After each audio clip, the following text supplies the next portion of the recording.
3 years. That's how long Sarah and Mark had been together. 3 years of shared laughter, quiet evenings, whispered dreams, and an unwavering belief that they knew everything about each other. Their love story felt like something out of a movie, spontaneous, passionate, and destined. But as Sarah would soon discover, some movie plots have a chilling twist she never saw coming. Mark was everything Sarah had ever wanted. A charming smile, a quick wit, and a stable job as a financial consultant in the city.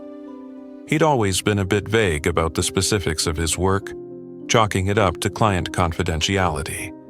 Sarah, trusting and in love, never pressed. They lived in a beautiful apartment, went on romantic getaways, and even started talking about the future. Marriage, perhaps a house with a garden. Life was perfect. Too perfect, perhaps. The first crack in her illusion appeared subtly, like a hairline fracture on a pristine vase. It was a Tuesday evening. Mark was working late, as he often did. Sarah was scrolling through old photos on her laptop when she stumbled upon a picture she didn't remember taking. It was Mark, in a dark, slightly blurry shot, standing outside a rundown building she'd never seen before, far from his usual office. He was looking over his shoulder, a tense, unfamiliar expression on his face. Sarah brushed it off. Maybe it was an old photo, a friend's place, a simple mistake. But the image lingered. A week later, another oddity. She found a crumpled receipt in his coat pocket, not from a fancy restaurant or a client dinner, but a greasy spoon diner in a part of town Mark usually avoided, dated the night he claimed to be in a high-stakes meeting. And the name on the receipt wasn't Mark. It was Michael. Her heart did a strange little flutter. Michael? She'd never heard him mention a Michael.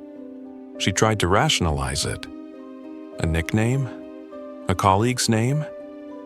But a cold tendril of doubt began to curl around her perfect world. She started paying closer attention. The way his phone was always face down, the hushed conversations he'd have in another room, the sudden shifts in topic when she asked about his day. Sarah, a graphic designer by profession, was naturally observant. She started her own quiet investigation. She subtly checked his phone while he was in the shower.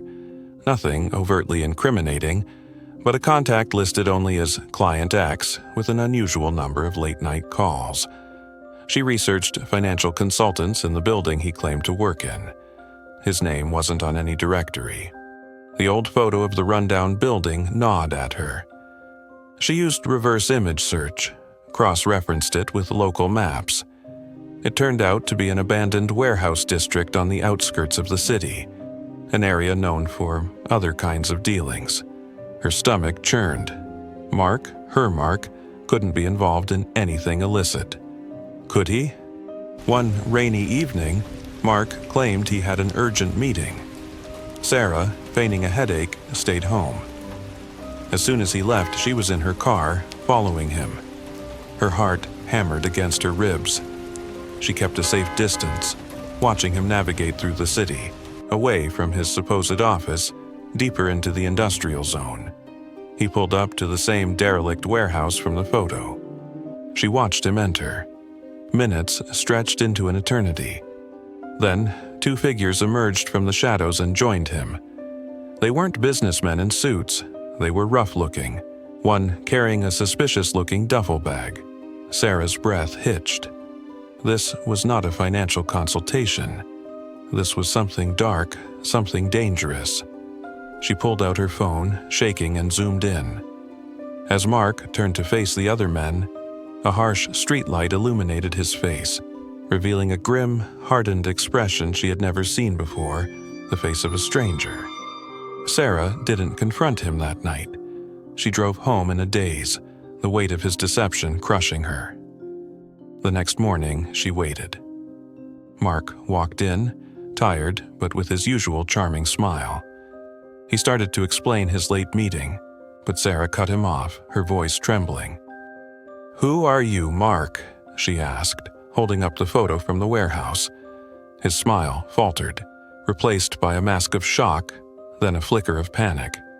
He stammered, tried to deny, to explain, but the words were hollow.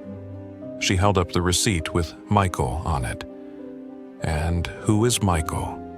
The facade finally crumbled. He confessed, a torrent of desperate explanations. His real name was Michael. He wasn't a financial consultant, he was involved in logistics for a shadowy organization, a life he'd tried to escape. He'd met Sarah, fallen in love, and built this entire elaborate lie, hoping to eventually leave his old life behind. But his past had a way of clinging on, like a shadow. 3 years of her life built on a foundation of lies. The man she loved, the life she cherished, was a carefully constructed illusion. The perfect movie plot had become a chilling thriller. Sarah packed her bags that day, leaving behind the ghost of a love that never truly was. She learned that sometimes the biggest mysteries aren't about who committed a crime, but who the person sleeping next to you truly is. Thank you for listening to He Lied for 3 Years, Then She Found Out Everything. If you enjoyed this story, please give us a like, share it with a friend, and don't forget to subscribe to our channel for more stories.